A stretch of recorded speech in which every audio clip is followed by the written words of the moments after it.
Hello વિદ્યાર્થી મિત્રો, એજ્યુકટેકનો ચેનલમાં આપનું સ્વાગત છે। આજે આપણે શીખીશું ધોરણ 6 વિષય સામાજિક વિજ્ઞાનનો ચોથો પાઠ ઇતિહાસની સમયરેખા અને તેના સ્ત્રોતો। પાઠ 4ની સમજ મેળવીશું તથા તેની અંદર આવતા પ્રશ્નોના જવાબની પણ સમજ મેળવીશું। વિડીયોનો આ બીજો ભાગ છે। પહેલા ભાગનો વિડીયો તમે વિડીયો ડિસ્ક્રિપ્શનમાં આપેલી લિંક પરથી મેળવી શકશો।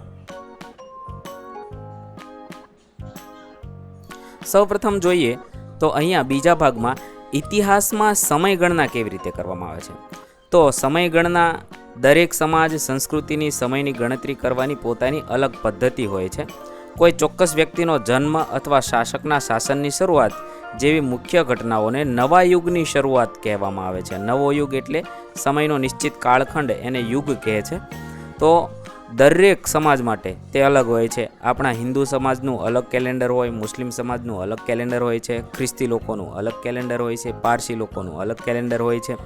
એ પોતાના શાસક અથવા કોઈ ચોક્કસ વ્યક્તિ છે એના આધારે એ ગણતરી થતી હોય છે। આપણે વિક્રમ રાજાના શાસનકાળથી શરૂ થયું છે એટલે વિક્રમ સંવત કહેવાય છે।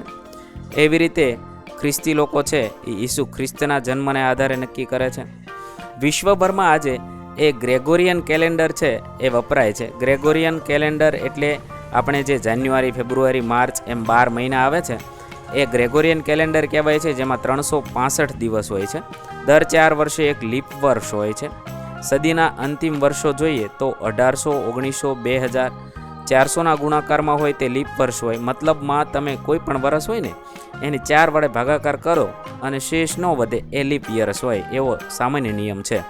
તો 365ના દિવસે તે લીપ વર્ષ હોય ને એમાં 366 દિવસ હોય। દર 4 વર્ષે એક વર્ષમાં 366 દિવસ હોય, બાકી બધા એમાં 365 હોય। આવી રીતે આ ગ્રેગોરિયન કેલેન્ડરનો ઉપયોગ આપણે હાલમાં કરીએ છીએ। એની સાથે સાથે તહેવારો અને શુભ કાર્યોના નિર્ધારણ માટે હિન્દુ લોકો, મુસ્લિમ લોકો, યહૂદી, ચીનમાં પણ તહેવારો તથા અન્ય શુભ કાર્યોની તારીખોની ગણતરી માટે અન્ય કેલેન્ડરનો પણ ઉપયોગ કરવામાં આવે છે। આપણે ગુજરાતી કેલેન્ડરનો પણ સાથે સાથે ઉપયોગ કરીએ છીએ, જેની અંદર આપણે ગુજરાતી કેલેન્ડરમાં દિવાળી, સાતમ, શુક્લ પક્ષ, કૃષ્ણ પક્ષ એવા બધા પક્ષ હોય છે, જેની અંદર આપણે એકમથી પૂનમ સુધી અને પરિવાર એકમથી અમાસ સુધી એવી રીતનું આપણું ગુજરાતી કેલેન્ડર છે, જેની અંદર ગુજરાતી તહેવારો હોય છે। એવી રીતે દરેક લોકોને પોતાના કેલેન્ડર હોય છે। મુસ્લિમ લોકોને છે એ હિજરા કેલેન્ડર હોય છે, ચાઇનીઝ લોકોને ટ્રેડિશનલ ચાઇનીઝ કેલેન્ડર હોય છે, યહૂદી લોકોને લંચ યહૂદી કેલેન્ડર હોય છે। આવી રીતે દરેક સમાજને પોતાનું કેલેન્ડર તો હોય જ છે, પરંતુ આ ગ્રેગોરિયન કેલેન્ડર છે એ મોટાભાગે બધા લોકો આપણે વિશ્વની અંદર અત્યારે એના આધારે ચાલી રહ્યા છે। પશ્ચિમમાં કેલેન્ડરની શરૂઆત સામાન્ય રીતે ઈસુ ખ્રિસ્તના જન્મ વર્ષથી શરૂ થાય છે। પશ્ચિમના જે દેશ છે એની અંદર આ કેલેન્ડર ઈસુ ખ્રિસ્તના જન્મથી ગણવામાં આવે છે, જે અત્યારે 2026 ચાલે છે વર્ષ, એ ઈસુ ખ્રિસ્તના જન્મ વર્ષનું જ છે વર્ષ, એના આધારે જ આ કેલેન્ડર ચાલી રહ્યું છે। અંગ્રેજીમાં તેને એડી કહેવાય છે। એડી એટલે લેટિન ભાષાનું સંક્ષિપ્ત સ્વરૂપ છે, જે ઈસુ ખ્રિસ્તના જન્મ પછીના વર્ષો સૂચવે છે। પરંતુ હવે સમગ્ર વિશ્વમાં સામાન્ય સંવત એટલે CE તરીકે ઓળખાય છે। આ એડી છે ને એને હવે CE તરીકે ઓળખવામાં આવે છે, કોમન ઇરા, સામાન્ય સંવત કહી શકાય। ઉદાહરણ તરીકે ભારત 1947માં આઝાદ થયું એ આપણને ખબર છે, પરંતુ તેને 1947 ક્યારે એડી 1947 કહેવાય અથવા CE 1947 પણ કહી શકાય છે। પહેલાં લેટિન ભાષાનો એડી શબ્દ વપરાતો, પરંતુ હવે કોમન ઇરા અંગ્રેજી ભાષાનો શબ્દ વપરાય છે, એટલે 1947 CE પણ કહી શકાય અને એડી પણ કહી શકાય। જે જ રીતે ઈસુ ખ્રિસ્તના જન્મથી પરંપરાગત તારીખ પહેલાંના વર્ષોને ઉતરતા ક્રમમાં ગણવામાં આવે છે, તેને અંગ્રેજીમાં BC કહે છે, બિફોર ક્રિસ્ટ એમ પણ કહે છે, અથવા બિફોર કોમન ઇરા એવું પણ કહે છે, BCE। આવી રીતે પણ તેને ઓળખવામાં આવે છે। ઉદાહરણ તરીકે BCE 560 ગૌતમ બુદ્ધનું અંદાજિત જન્મનું વર્ષ છે, જેને આપણે પ્રકરણ 7માં વિશેષમાં શીખવાનું છે। શું તમે ગણતરી કરી શકો તેમનો જન્મ કેટલા વર્ષ પહેલાં થયો? એમનો બીસીઈ બીસીઈ એટલે ઈસવીસન પૂર્વે 560માં ગૌતમ બુદ્ધનો જન્મ થયો હતો. તો એનો જન્મ છે કેટલા વર્ષ પહેલાં થયો હતો એ આપણે શોધવો હોય તો કેવી રીતે શોધીએ કે તે ગૌતમ બુદ્ધનો જન્મ 560માં થયો હતો, બરાબર. અને અત્યારે ચાલે છે વર્ષ કયું? 2026 ચાલે છે. તો ઈસુ ખ્રિસ્તના જન્મ સુધીના વર્ષો અને એની અંદર 2025 ઉમેરીએ એટલે 560 વત્તા 2025 એ કરીએ એટલે 2585 વર્ષ થાય. 2585 વર્ષ પહેલાં ગૌતમ બુદ્ધનો જન્મ થયો તો એમ કહી શકાય. અહીંયા ઈસુ ખ્રિસ્તનો જન્મ એ 0 લઈએ. અત્યારે 2026 ચાલે છે એટલે આગળના 25 વર્ષ એટલે 2025 વર્ષ. અને એનો જન્મ ક્યારે થયો? બીસીઈ 560 એટલે બીસીઈ 560ની અંદર આ 560 છે એ ઉમેરવા પડે 2025માં. આ બંનેનો સરવાળો કરીએ એટલે 2585 વર્ષ મળે. ત્યારે છે એ ગૌતમ બુદ્ધનો જન્મ થયો હતો. આવી રીતે છે એ ગણતરી કરવામાં આવતી હોય છે. હવે કેટલાક 3 લાખ વર્ષ બીસીએ એટલે કે ઈસુ ખ્રિસ્તના જન્મના 3 લાખ વર્ષ પૂર્વે કેટલીક મુખ્ય ખગોળીય ઘટનાઓ છે એ અહીંયા એરોમાં દર્શાવેલી છે. 3 લાખ સામાન્ય સંવત પૂર્વે બીસીઈ સામાન્ય સંવત પૂર્વે 40,000ના સમય અહીંયા દર્શાવવામાં આવ્યો છે. ત્યારે શૈલ ચિત્રોની અંદર પુરાવાના પ્રથમ ઉદાહરણ જોવા મળે છે જ્યારે હિમયુગની શરૂઆત થઈ હતી. સામાન્ય સંવત પૂર્વે 40,000 વર્ષ, પછી અહીંયા સામાન્ય સંવત પૂર્વે 14,000 વર્ષ બીસીઈ. આવી રીતે છે એ ઘટનાઓને છે સમયરેખામાં દર્શાવેલી છે. હવે ચાલો શોધીએ. આ પ્રકારની ગણતરી સરળ છે, પરંતુ તેમાં એક સમસ્યા છે. ગ્રેગોરિયન કેલેન્ડરમાં 0 તરીકે કોઈ વર્ષ ચિહ્નિત થયેલ નથી. અહીંયા 0 હોવો જોઈએ, પરંતુ તે છે નહીં. સામાન્ય સંવત પૂર્વે એટલે ડાબી બાજુ 1 આપેલો છે અને જમણી બાજુ 1 આપેલો છે અને વચ્ચે 0 કોઈ છે જ નહીં. એટલે સામાન્ય સંવત પૂર્વે બીસીઈ 2 થી સામાન્ય સંવત 2 વર્ષ સુધીની સમયરેખા બનાવવાની છે. 0 વર્ષની ગેરહાજરીને કારણે આ 2 વર્ષો વચ્ચે 3 વર્ષનું જ અંતર રહેશે. નકર હકીકતમાં આ બાજુ 2 વર્ષ, આ બાજુ 2 વર્ષ, તો 4 વર્ષનું અંતર હોવું જોઈએ.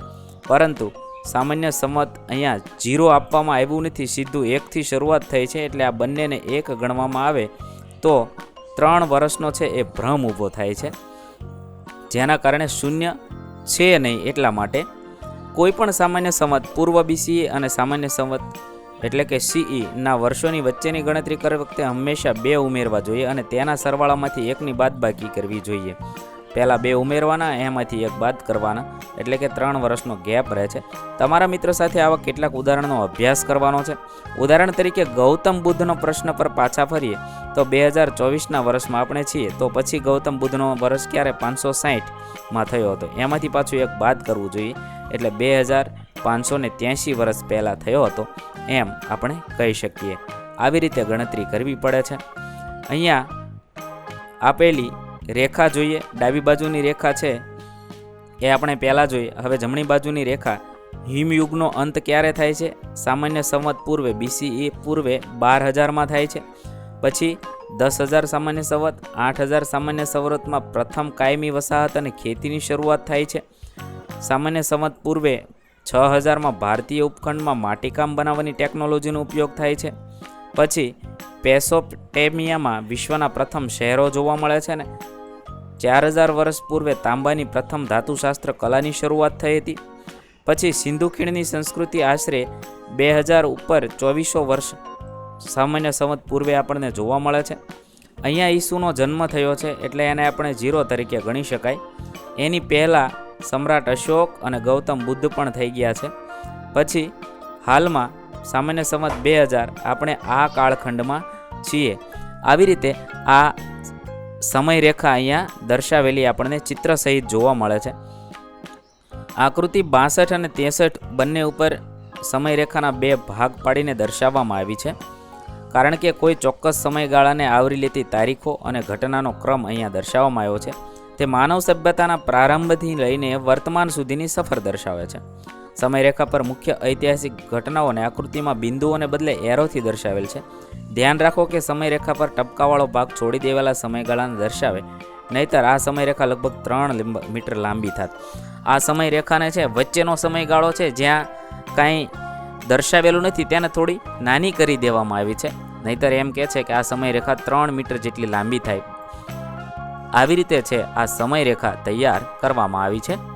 હવે અહીંયા પણ તમે જોઈ શકો છો ગૌતમ બુદ્ધનો જન્મ, ભૂતકાળ અને અહીંયા ઈસુનો જન્મ. ઈસુના જન્મ પહેલાં 560 વર્ષ ગૌતમ બુદ્ધનો જન્મ થયેલો છે. એને BCE કહેવાય, સામાન્ય સંવત પૂર્વે. હાલમાં ચાલી રહી છે 2000 અને 2000થી આગળ એટલે ભવિષ્ય કહેવાય. અત્યારે 2026નું વર્ષ ચાલી રહ્યું છે એટલે હાલનો સમય કહેવાય સામાન્ય સંવત. પછી આગળ ભવિષ્ય કહેવાય અને આ બાજુ ડાબી બાજુ જાય એમ ભૂતકાળ એટલે કે એને પછીના વર્ષો આવતા જાય છે. એક સમયરેખા ઐતિહાસિક ઘટનાઓ કયા ક્રમમાં બની છે તે સમજવામાં આપણને મદદ કરે છે. દાખલા તરીકે તારીખો જોયા વિના પણ હવે તમે કહી શકો કે ગૌતમ બુદ્ધનો જન્મ ઈસુના જન્મ પહેલાં થયો હતો. હવે આપણે આ સમયરેખાના આધારે કહી શકીએ કે ગૌતમ બુદ્ધનો જન્મ છે એ ઈસુ ખ્રિસ્તના જન્મ પહેલાં થયો હતો. હવે આગળ જોઈએ, ચૂકશો નહીં. 1 વર્ષ અને 1 દાયકા એટલે 10 વર્ષનો સમયગાળો. સાથે સાથે આપણે ઘણીવાર લાંબા સમયગાળાને સમજવા માટે અન્ય શબ્દોનો ઉપયોગ કરીએ છીએ. આ બધા શબ્દ સમજીએ. પહેલો શબ્દ છે સદી. સદી કોને કહેવાય કે 100 વર્ષનો સમયગાળો હોય ને એને સદી કહેવાય. ઇતિહાસમાં પહેલી સદી સામાન્ય સંવત 1 થી 100 સુધીના વર્ષ હોય ને એને પહેલી સદી કહેવાય. ઉદાહરણ તરીકે આપણે અત્યારે 21મી સદીમાં છીએ. કેવી રીતે? તો 2001 થી 2100 સુધીની સદી છે એ 21મી સદી કહેવાય. 100, 200, 300 એમ 1000 સુધી જાય તો 10 સુધી થાય, 10 સદી થાય. 2000 સુધી થાય તો 20 સદી થાય. 2000ની સાલ સુધી 20મી સદી હતી.